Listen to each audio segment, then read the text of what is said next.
नमस्कार, मैं हूं संजीव कपासिया और आप देख रहे हैं खबर फास्ट। वक्त है उत्तर प्रदेश के सबसे popular show the debate show का और बात करेंगे 2022 के विधानसभा चुनावों पर। उत्तर प्रदेश में अगले वर्ष कुछ महीनों बाद 2022 के विधानसभा चुनाव होने हैं और उत्तर प्रदेश देश का सबसे बड़ा सियासी महत्वपूर्ण वाला प्रदेश है। जनसंख्या के लिहाज से बात करें, विधायकों की संख्या के लिहाज से बात करें, सांसदों की संख्या के लिहाज से बात करें तो उत्तर प्रदेश का सियासी महत्व बहुत बड़ा है। और कहते हैं सियासी गलियारों में ये चर्चाएं होती हैं कि प्रधानमंत्री की कुर्सी का रास्ता उत्तर प्रदेश से होकर गुजरता है। ऐसे उत्तर प्रदेश में जब चुनाव होंगे विधानसभा के, तब मुद्दे भी अलग अलग होंगे। उत्तर प्रदेश में विकास मुद्दा होगा या हिंदुत्व मुद्दा होगा, ये बात हम इसलिए कह रहे हैं क्योंकि उत्तर प्रदेश के जो मुख्यमंत्री हैं उनका नैरेटिव राजनीति को लेकर बिल्कुल साफ है। जब आज वो पश्चिमी उत्तर प्रदेश के कैराना में होते हैं, जहां शामली जिस जनपद में पलायन शुरू हुआ था और पलायन करके जो लोग वापस लौटे हैं उनसे मुख्यमंत्री ने मुलाकात की है, मुआवजा देने की बात की है। तो हालांकि मुख्यमंत्री योगी आदित्यनाथ अपनी विकास की तमाम योजनाओं परियोजनाओं को गिनाते हैं, लेकिन असली मुद्दे 2022 में क्या होंगे इस पर बात करेंगे। हमारे साथ बड़ा पैनल मौजूद है, जहां भारतीय जनता पार्टी की ओर से कृष्ण मोहन पांडे, वहीं समाजवादी पार्टी के तेज-तर्रार प्रवक्ता मनोज यादव और निष्पक्ष राय के लिए वरिष्ठ पत्रकार प्रभात त्रिपाठी जुड़ेंगे। सबसे पहला सवाल समाजवादी पार्टी से। मनोज जी, आपको क्या लगता है 2022 के विधानसभा चुनाव किन मुद्दों पर होंगे? क्योंकि आज आपने भी देखा और सुना होगा, मुख्यमंत्री योगी आदित्यनाथ पश्चिमी उत्तर प्रदेश के दौरे पर हैं और पलायन के मुद्दे को फिर हवा दे रहे हैं। मनोज जी,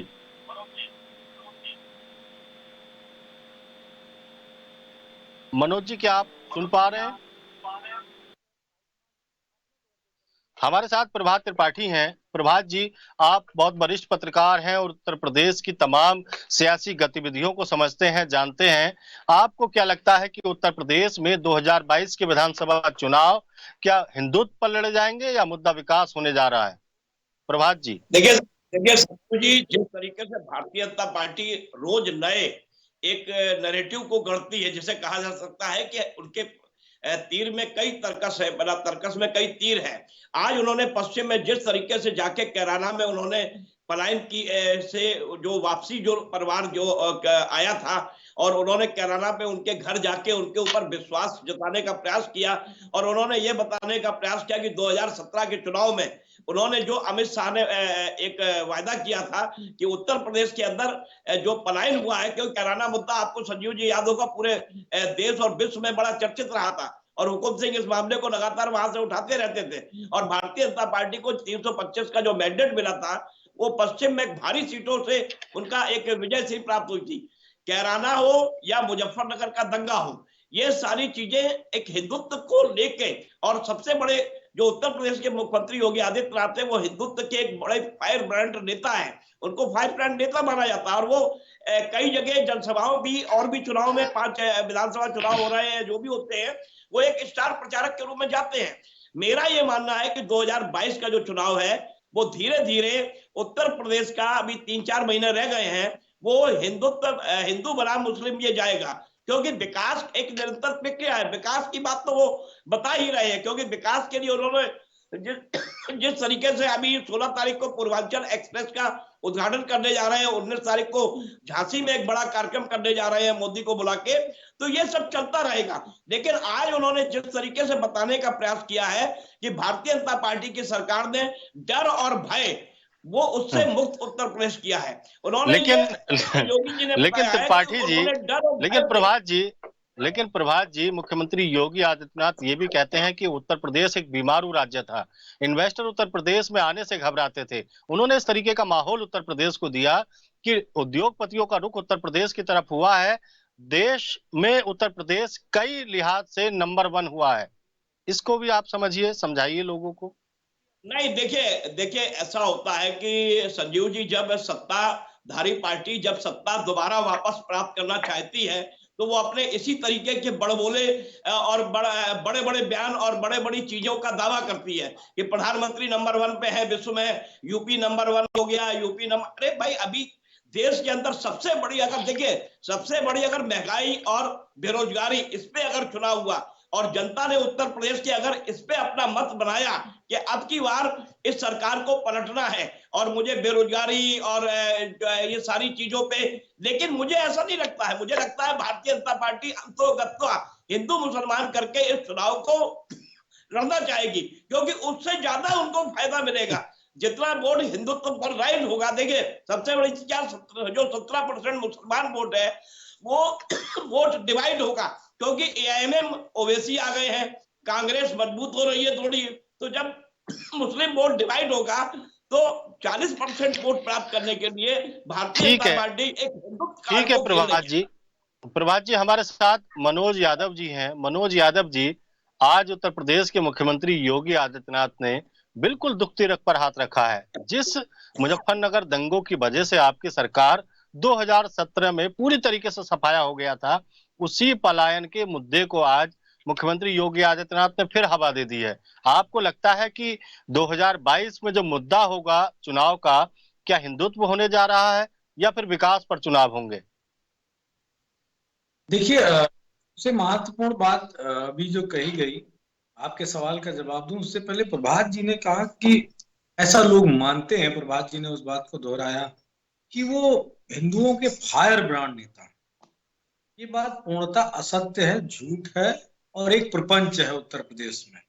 अगर हिंदुओं के वो फायर ब्रांड नेता होते तो जिस तरीके से बीजेपी का एक कार्यकर्ता गुप्ता जी कानपुर के और गोरखपुर में उनको पुलिस वाले कूट कूट के मार देते हैं, इतना प्रताड़ित करते हैं कि उनकी जान चली जाती है, तो हिंदू का फ्रैंड ब्रांड नेता गोरखपुर का मठाधीश बिल्कुल गूंगा हो जाता, खामोश, उसकी जिह्वा से आवाज तक नहीं निकलती।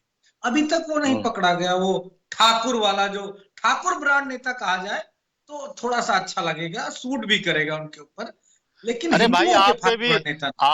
आप पे भी यादववाद को बढ़ावा देने के आरोप लगते रहे मनोज जी। उनको भी इंक्लूड कर लीजिए कभी। तो यादव कहाँ इस प्रदेश में पूरी तरीके से डेवलप हो गया? वो तो अभी भी बहुत दीनहीन स्थिति में रह रहा। गौपालक करता है, भैंस पालता है, खेती करता है। कहाँ वो आके अंबानी ठीक है, और ठीक। अडानी की लाइन में आके थोड़ी नहीं खड़ा गया। तो हम तो बात करेंगे, और एक बार नहीं बात करेंगे, 1000 बार बात करेंगे। जब तक स्ट्रीम लाइन में नहीं ले आएंगे सबको, तब तक बात करेंगे, वो अलग बात है।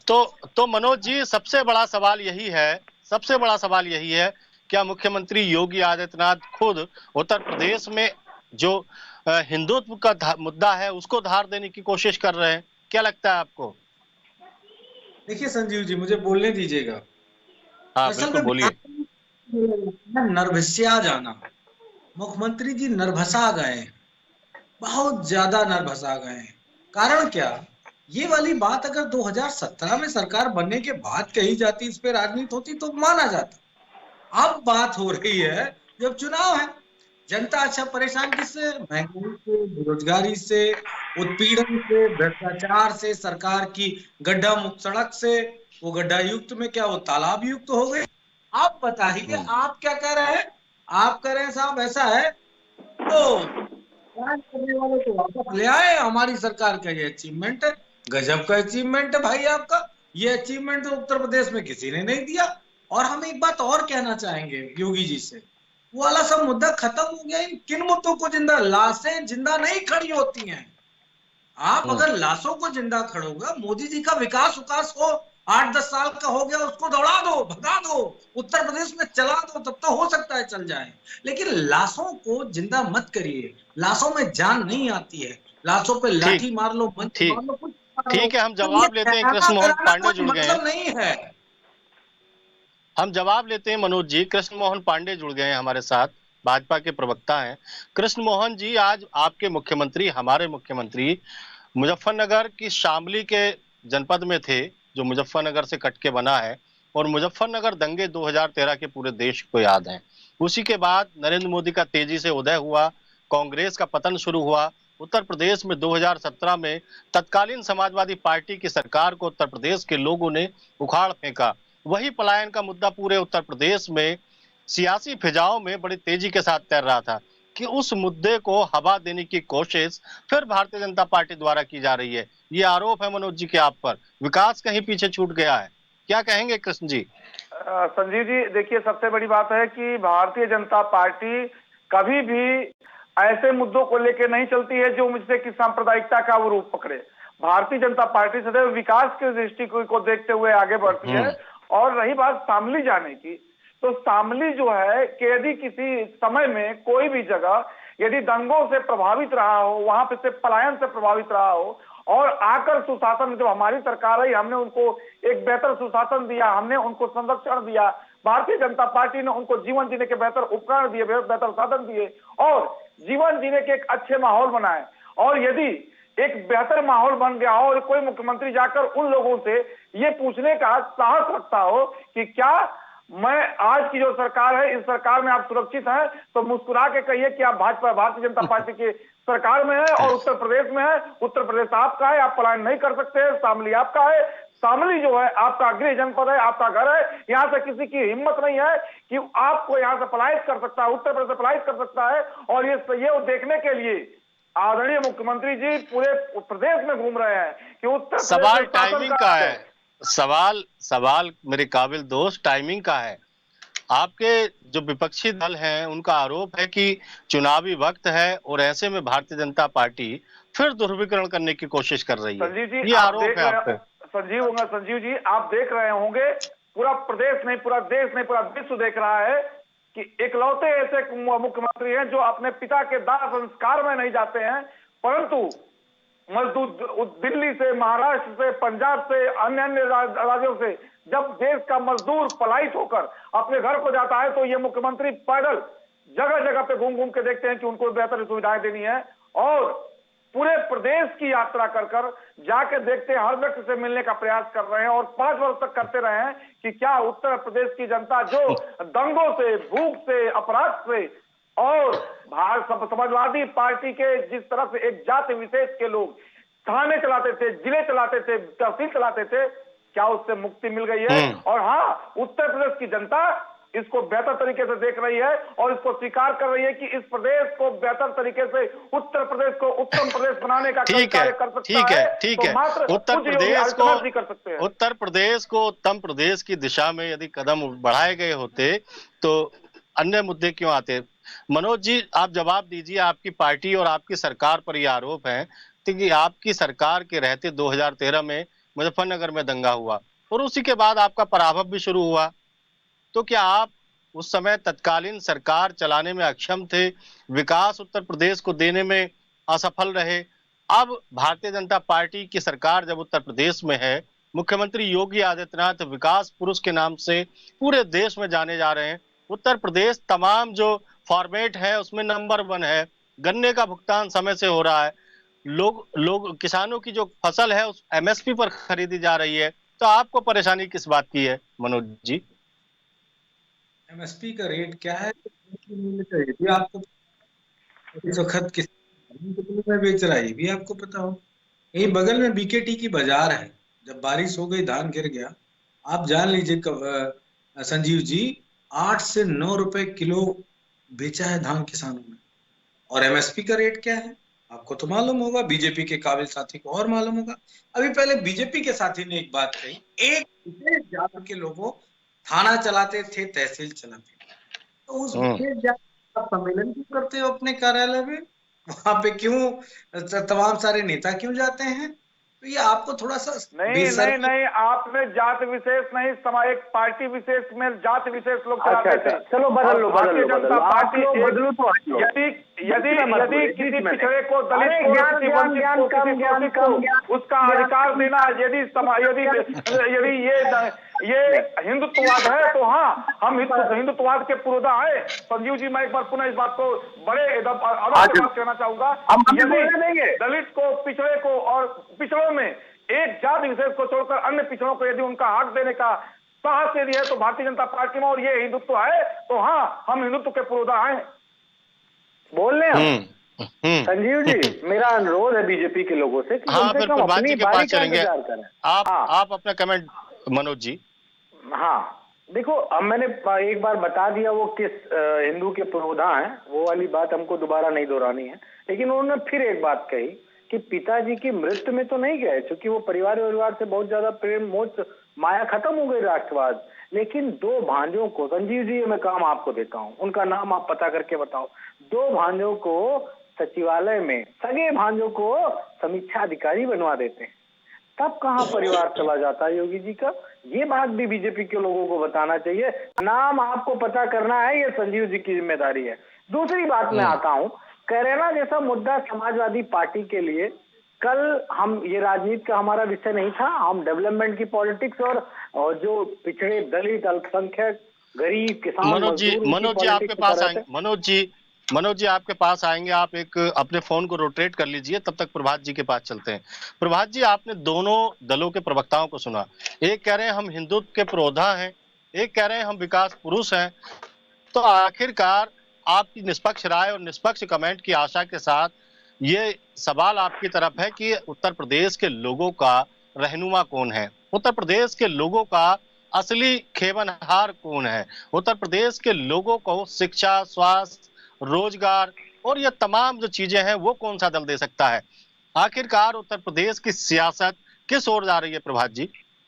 देखिए संजीव जी, जिस तरीके से अभी आज से 6 महीने पहले बहुत बढ़िया चुनाव समाजवादी पार्टी के लिए चल रहा था और समाजवादी पार्टी लगातार डेवलपमेंट की बात कर रही थी, लेकिन जब अब्बा जान आ गए बीच में, योगी जी ने अब्बा जान शुरू कर दिया और उसके बाद भाजपा के फेंके हुए पासे पे अखिलेश यादव फंस गए और उन्होंने जिन्ना का नाम ले लिया और जिन्ना के बाद जिस तरीके से बवाल हुआ और वहीं से अब हिंदू और मुसलमान की राजनीति शुरू हो गई। देखिए सबसे बड़ी चीज संजीव क्या है, आप भाजपा के फेंके हुए पासे पे आप क्यों फंस रहे हैं? अगर देश प्रदेश की जनता, देखिए बहुत बढ़िया माहौल समाजवादी पार्टी के लिए बना था, लेकिन समाजवादी पार्टी अब धीरे धीरे इस माहौल पे फंसती जा रही है भारतीय जनता पार्टी के। देखिए आपको सबसे बड़ी चीज क्या है कि 40% वोट प्राप्त करने के लिए आपको सभी का वोट चाहिए होगा। एक सिर्फ तुष्टीकरण मुस्लिम वोटर के लिए आप अगर इस तरीके के बयान देंगे तो आपकी पोजीशन थोड़ी खराब होगी। थोड़ा सा मुझे खांसी आ रही है, लेकिन मैं इतना अपने दर्शकों को बताना चाहूंगा। हाँ ठीक है, आप मनोज जी के पास चलते हैं। मनोज जी आप भारतीय जनता पार्टी के पासों में फंसते क्यों हैं?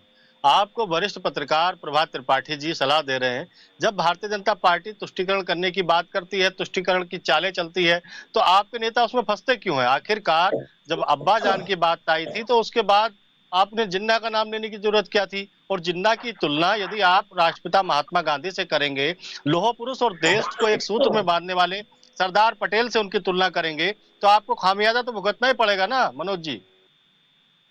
देखिए तुलना, कोई हमारे तुलना करने से हमारी कोई बात नहीं सत्य हो जाएगी ना झूठ हो जाएगी। इतिहास के पन्नों में सब कुछ दर्ज है, अगर जिसको नहीं पढ़ाई लिखाई मालूम है, नहीं ज्ञात है, तो पढ़ लिख सकता है, उसमें किसी तरीके की कोई बात नहीं। एक बात स्पष्ट करता चलूं कि समाजवादी पार्टी सही बात कहने में न कल संकोच करती थी, न आज संकोच करती है, और न कल संकोच करेगी। अगर मैंने मांग भी की थी बीजेपी के लोगों से, काबिल लोगों से, छद्म राष्ट्रवाद लोगों से, कि अगर राष्ट्रपति जी ने कोई संवैधानिक दायरे में रहते हुए कोई गलत भाषा का प्रयोग किया, राष्ट्रद्रोह जैसा कोई बात कही है, तो आप एफआईआर करा सकते हैं, उन पे कानूनी कार्रवाई कर सकते हैं। बात मनोज जी एफआईआर कराने की, मनोज जी आपत्ति है आपकी बातों से, क्या आप अपने राष्ट्रीय अध्यक्ष की बातों का समर्थन करते हैं जो उन्होंने उस दिन कहा? आप डिबेट को उधर ले जा रहे हैं, तो इस सवाल का जवाब और अपने रुख स्पष्ट करिए। मैं जवाब देना चाहता हूं, मुझे आप पूरी बात कह लेने दीजिए, तब ये आधा मिनट भी कंटिन्यू नहीं बोल पाया हूं, पूरी डिबेट बीतने वाली है। मैं कह रहा हूं, मैं तो कह रहा हूं, बीजेपी को आमंत्रण दे रहा हूं, आप जिन्ना की बात का आरोप हम पे लगाओ, हम आपकी बात का जवाब देना होगा देंगे, नहीं देना होगा नहीं देंगे।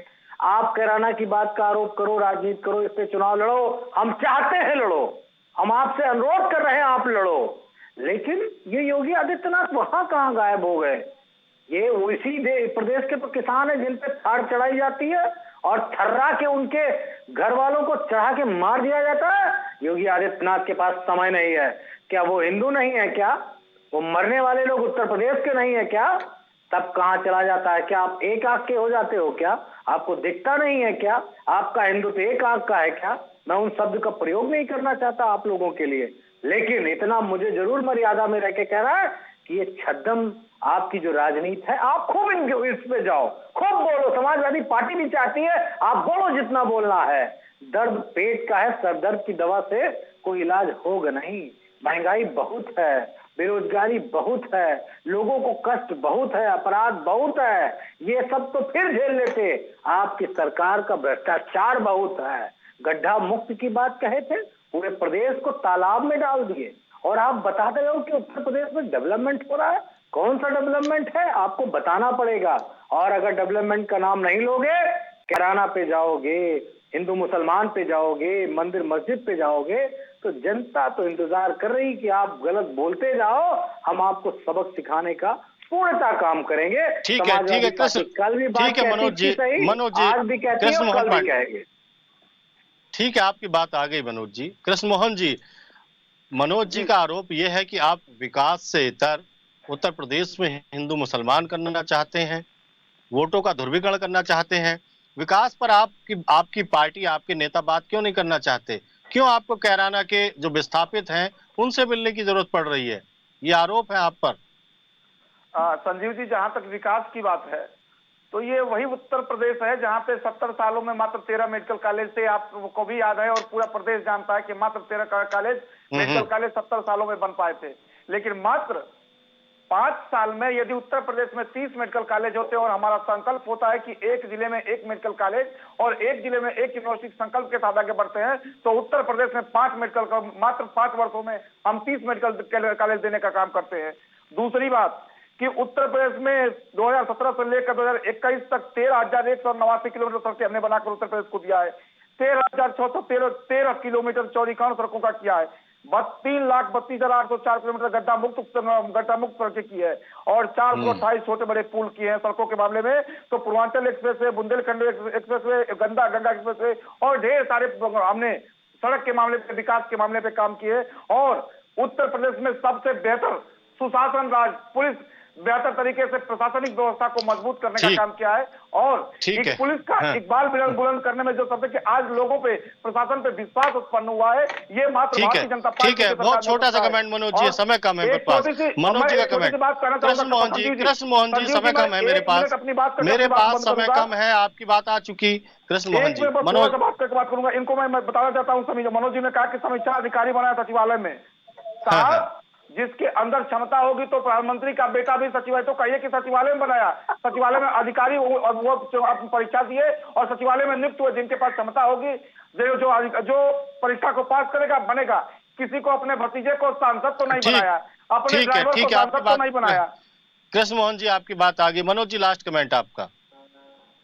देखिए, बीजेपी भाग रही है डेवलपमेंट के मुद्दों पे चुनाव लड़ने से, और यही बीजेपी की असफलता है, यही बीजेपी के लिए ड्रॉबैक लेके आ रहा है जनता के बीच में। जनता, संजीव जी, जानना चाहती है कि आपने क्या काम किए हैं, वो काम जनता बता। मेडिकल कॉलेज की बात करी, एक मेडिकल कॉलेज में मिनिमम 200 डॉक्टर होते हैं, कम से कम 200, 150। तो आपने अगर ठीक है, मेरे पास समय कम है। कृष्ण मोहन जी, आपका बहुत बहुत धन्यवाद। मनोज जी, आपका बहुत बहुत धन्यवाद। प्रभात जी, आपका भी बहुत बहुत धन्यवाद। लेकिन 2022 के विधानसभा चुनावों में मुद्दे विकास होने चाहिए। राजनीतिक दलों के केंद्र में उत्तर प्रदेश की वो जनता होनी चाहिए जो उनकी सरकारें बनाती है, जो उनको वोट देकर सत्ता की कुर्सी तक पहुंचाती है। हालांकि उत्तर प्रदेश में वर्तमान सरकार के तमाम दावे हैं, विकास के दावे हों, अलग अलग फॉर्मेट में नंबर 1 होने के दावे हों, लेकिन फिर भी उत्तर प्रदेश में आखिरकार ध्रुवीकरण करने की जरूरत क्यों पड़ती है? फिर मिलेंगे किसी बड़े मुद्दे के साथ, तब तक दीजिए इजाजत। नमस्कार।